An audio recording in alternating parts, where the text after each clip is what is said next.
What's up everyone, the summer season of anime has ended, and as we look forward to the fall season, let's take a look back at the top anime of the summer season of 2015. This list is based on my personal enjoyment and entertainment of the anime, rather than the quality. This list is basically the list that's worth checking out. The list is also just going to contain animes that premiered this season, so no leftovers or split colors. And if you see something that didn't make this list, there's a pretty high possible chance that I didn't watch it, because I only watched like probably a total of 17 animes this season, and probably only 12 of them were actually new. So if you don't see it on the list, there's a highly possible chance that I didn't watch it. With that all said and done, I'm Joe Yu. Welcome to newest top 10 anime of summer 2015. Before I start this list, let me give a quick honorable mention to Shokugeki no Soma and Orimonogatari, again for being awesome anime, who won't make this list because they weren't premiered in the summer season. But also another mention to God Eater. The anime is not finished, hence why it's not on the list, but it's getting really interesting and I can't wait till winter hits. Beginning the list is Jokomachi no Dandelion, also known as Castletown Dandelion. It seems this show got overlooked by some people this season, maybe because it's a general light-hearted slice of life, but unlike most slice of life, this at least has a plot goal, where the children of the royal family try to appeal to the citizens in order to get elected king, and it's the development of these characters are what makes it fun.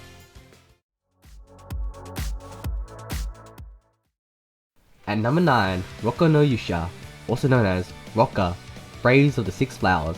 Now initially, Rokka was nothing special. It started off as a normal gather up and have an adventure with your comrades to defeat the demon god. However, after episode 4, the story flips the script and becomes more of a mystery, pitting all the characters against one another to find out who's the imposter among the 6 chosen braves, because there are 7 of them, so instead of let's kill the demon god, it's let's kill each other.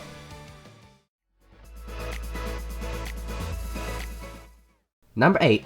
Charlotte. Being made by PA Works and written by Jun Mada, and the opening and ending themes are both by the same artist who did Angel Beats, this was considered the spiritual successor of that show. The show brought up an interesting concept where kids with superpowers are trying to hide from people who want to experiment on them. Now, if it wasn't for the slow start and rushed ending, this could have been a really great show, especially for a show when the main protagonist goes through many drastic changes.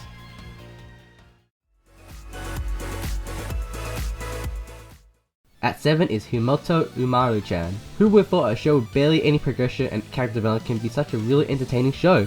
Umaru herself is pretty much a trash monster inside of all of us. I'm sure a lot of people can relate to just wanting to stay at home, play video games, and eat junk food all day. In a way, this felt like a light-hearted parody comedy anime about me, and I'm pretty sure many of you.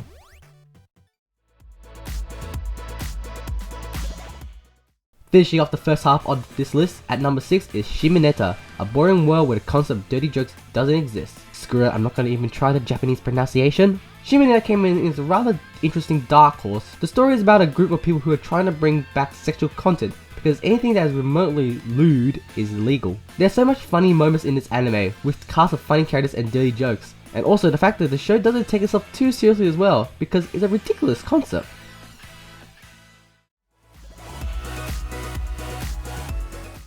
Starting my top 5 is Gangsta. As the summer season began, this seemed to be the most hyped anime of the season, but as the series went on, the series started to drop a bit. There are many stories in Gangsta, which is why the plot was hard to follow, but the initial story is about 2 mercenaries who perform odd jobs that no one else can do. The most enjoyable moments of the show are the action scenes, but also learning about the 2 main protagonists' past.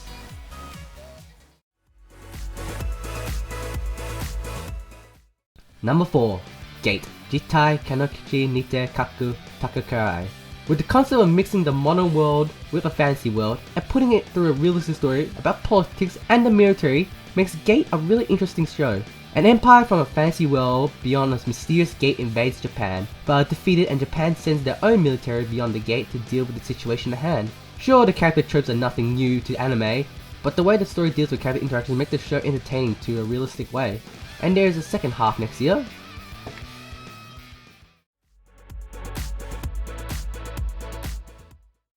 Akagami no Shiryuki Hime, also known as Snow White with the red hair, begins my top 3. It's really nice to see a romance story set in a fantasy setting. The story is about a girl who runs away from her hometown and tries to find her place in a new town. As our 2 main characters try hard to understand one another, it's no wonder why it's my ship of the season. With a range of likable characters and interesting backstories, it's no surprise this was one of my favorite anime of the season. I can't wait for the second half next year.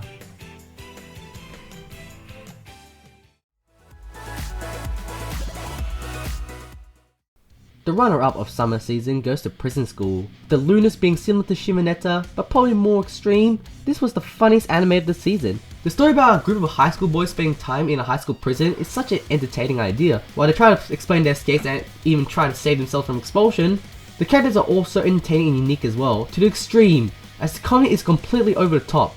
There are so many moments in this anime where it had me rolling on the floor laughing my ass out.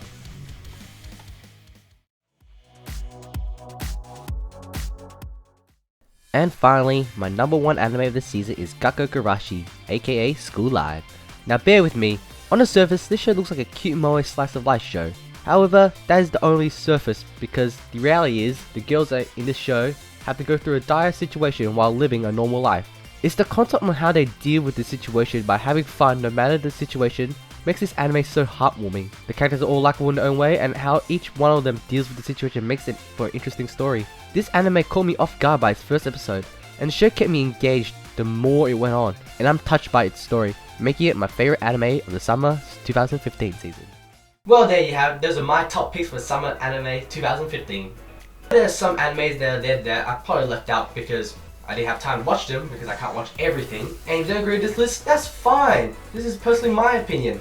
I'd like to know your opinion. In fact, just write them down in the comment section. So, if you enjoyed the video, please give it a thumbs up. If you don't, give it a thumbs down. If you can't be bothered, go watch another video. With that all said and done, I can't wait till the fall season of anime. And hopefully, there's less delays this season, because summer season was full of delays. Yeah, delays everywhere. I'm looking at you, Ufotable. Sayonara.